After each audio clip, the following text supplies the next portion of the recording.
بسم الله الرحمن الرحيم. اللهم صل وسلم وبارك على سيدنا محمد. ازيكم يا حبايبي؟ عاملين ايه؟ يا رب تكونوا بخير وبصحة وسعادة يا رب. النهارده بقى يوم الغسيل، يوم الروتين، يعني اللي هو الروتين اللي على اصوله. هنا بقى كده شغلت على غسيل زي ما انتم شايفين، وعندي الرخامة بتاعة المطبخ ديت هروقها برضو. اللي جنب البوتاجاز دي كل يوم كده بمسحها لان قريبة ليا، وكل العيال عاملين دوشة مش عارفة اسجل الفيديو منها. هبة وياسين دول حاجة صعبة والله. اللهم صل على النبي. هروق بقى الرخامة معاكم، وهنطلع ننشر الغسيل ونعمل بقى ايه، حتة لحمة كده هنعملها كفتة مع بعض. ولا والله انا مش عملتها معاكم، يعني طريقة الكفتة عملناها كم مرة وسهلة وبسيطة وعملتها بقى وحطيتها في الصينية ودخلتها الفرن. حطيت تحتها طماطمية كده وقرن فلفل عشان ما تلزقش في الصينية، وعشان في نفس الوقت تستوي يعني. وحطيتها في فرن البوتاجاز، شويتها وبعد كده عملت لها حته فحمه وحطيتها عليها. انا بحب اي حاجه بتتشوى لازم اعمل لها فحم، بحس ان هي مشويه على الفحم. انا بقول لكم اني بغسل باوكسي او باريال، بجيب كرتونه الاريال على بعضها او كرتونه الاوكسي، يعني اللي بلاقيه موجود في الاتنين بجيبه. مش بحب اجيب كيس بكيس كده، يعني دي اوفر ليا. هنا معايا بقيه الاوكسي اهوت، هلمه كده في كيس. والرخامه دي من زمان كده ما روقتهاش ولا عملت فيها اي حاجه، يعني بعمل شغل. لا ما تروحيش البلكونه يا هبه عشان ياسين بيقف على الكرسي. ان ياسين واقف على الكرسي ولا راح عند سلوك الكهرباء انتهى عليا. ماشي ماشي يا هبه. هي دي اللي معاك ديت يا ياسين، اوعى تدلقها في البلكونه.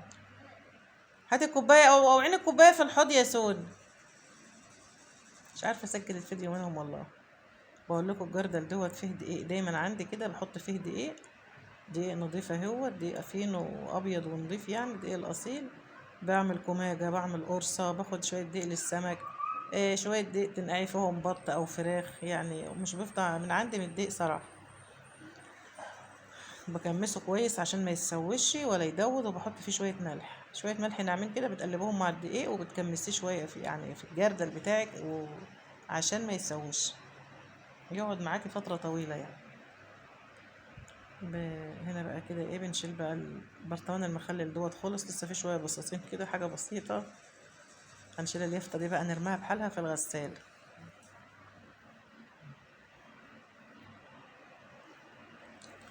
انا ببقى اغسلها في حوض المواعين، يعني بحطها في الحوض كده وبعملها بالفرشه او بالسلكه، وعليها شويه صابون سائل. فعشان انا بقى مشغله الغساله وبغسل، رميتها مع في الغسيل يعني. اتغسلت وبقت زي الفل. ديت بقى كانت لازقه، فكرت لزق كده، كنت جايباها على اللي هو بتحط على الرخام دي، بس لزقت جامد، جيت اشيلها عشان مش عدت عايزاها يعني، واحط الرخامه بس كده بتاع اليافطه على الرخامه. فلقيتها لازقه جامد، مش عرفت احش، تتقطع مني حته بحته صغيره كده، فسبتها بقى ثابته على كده. هنا بقى اقول لكم بقى، انا حطيت اليافطه هنا، سهله سهله وسريعه وزي الفل، وما بتتقطعش ولا بجرالها حاجه. وبعد كده شطفتها ورحت نشرها على البلكونه 5 دقايق في الشمس على ما الرخامه نشفت. كانت هي نشفت برضه، جبتها فرشتها كده. طبعا غسلت الرخامه ورا الحيطه كده زي بتاع الحيطه. انا مالي النهارده يا ولاد؟ قولوا لي في ايه. غسلت الحيطه زي ما انتم شايفين كده، السيراميك هو نضيف صراحه والله، كمان يعني.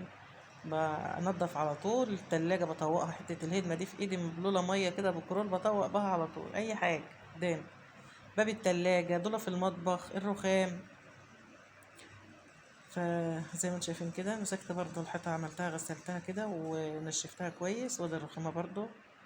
وهنفرشها بقى ونلم حاجتنا عليها تاني، عشان احنا في الصيف يا جماعة، والجو حر صعب، يعني الحرارة صعبة. وفي نفس الوقت نظافة من النملة، من أي حشرة، من أي حاجة، تبقى ايه مكانك نظيف.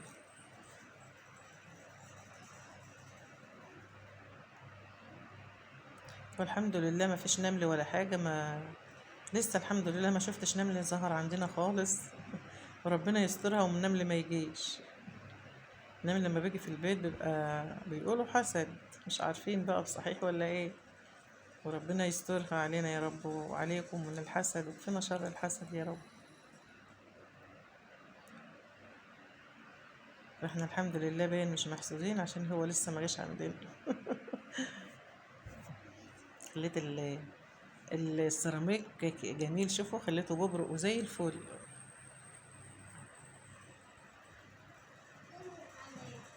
نعم.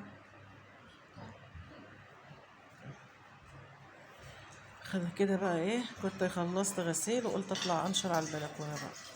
ستفت الرخامه وفرشتها وخلصت غسيل، وقلت اما اعمل ايه، ولعت بقى كده على طبقين بطاطس وشويه رز، وعملت الصبعين الكفته، وعملت شويه سلطه وكده، رضا والحمد لله. والله المفروض يوم الغسيل دوت الاكل يبقى يعني اي حاجه خالص والله، يعني تبقى حاجه سهله، مش فيها لعبكه كتير ولا حاجه، بس هنعمل ايه بقى.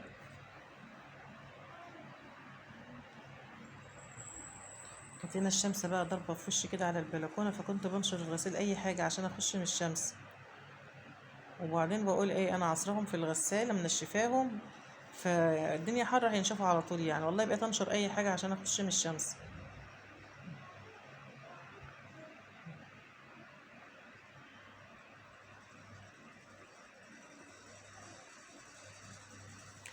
لا اله الا الله محمد رسول الله، اللهم صل وسلم وبارك على حبيبنا ونبينا محمد. كده بقول لك انا شرط والله، الابيض ما كنت كملته نشير، سبته لما للمغرب يعني، سبت الابيض نقعاه في الحمام للمغرب. هنا بقول لكم عملت شويه بطاطس وشويه رز. هنا بقى كنت غسلت المواعين وفرشت الرخامه وحطيت حته هدمه كده نظيفه اهي، صف عليها المواعين زي ما انتم شايفين كده. وهنا بقى يا حبايبي الفيديو بتاعنا خلص، ادي الكفته حطيت الفحميه كده وعليها شويه زيت وكمرتها.